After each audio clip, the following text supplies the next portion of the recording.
આ સાથે જગતના સમાચાર આપને આપી દે અયોધ્યાથી જાણકારી મળી રહી છે કે મુખ્યપ્રધાન ભૂપેન્દ્ર પટેલ સહિત પ્રધાનમંડળ અયોધ્યા પહોંચી ચૂક્યું છે। રામલલાના દર્શનાર્થે ગુજરાતના પ્રધાનો પહોંચ્યા છે। વિધાનસભાના અધ્યક્ષ શંકર ચૌધરી, મુખ્ય દંડક તમામ પણ અત્યારે ત્યાં હાજર છે। ઉલ્લેખનીય છે કે બસ થોડી વારમાં ત્યાંથી દ્રશ્યો પણ આવવાની શરૂઆત થઈ જશે, પરંતુ અત્યારે જાણકારી એવી મળી રહી છે કે આજે મોડી સાંજે દર્શન કરીને તમામ પ્રધાનો પરત ફરવાના છે। સરયુ નદી પાસે આવેલી ટેન્ટ સિટીની તેઓ મુલાકાત લેવાના છે।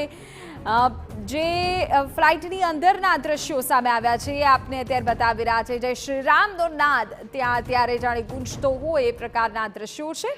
આપને જાણકારી આપી દઈએ કે આજે વિધાનસભા અધ્યક્ષ સહિત મુખ્ય દંડક, ગુજરાત સરકારના પ્રધાનો અને મુખ્ય પ્રધાન આ તમામ આજે અયોધ્યામાં રામલલ્લાના દર્શનાર્થે પહોંચ્યા છે। આજે સાંજ સુધી અયોધ્યામાં આ તમામ પ્રધાનો રહેશે, રામલલ્લાના દર્શન કરશે, ટેન્ટ સિટી સરયુના કાંઠે જશે અને ત્યારબાદ આજે રાત્રે તેઓ પરત ફરશે।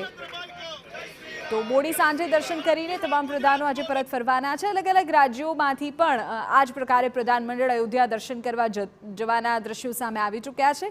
ત્યારે આજે ગુજરાત સરકારનું પ્રધાનમંડળ, મુખ્યપ્રધાન તમામ જે પહોંચ્યા ત્યારના દ્રશ્યો સામે આવ્યા છે। અયોધ્યા અત્યારે પહોંચી ચૂક્યા છે। આ તમામ ગુજરાત ભાજપના નેતાઓ, વિધાનસભાના અધ્યક્ષ પણ સાથે છે, મુખ્ય દંડક પણ સાથે છે અને મોડી સાંજે દર્શન કરીને તમામ પ્રધાનો પરત ફરશે।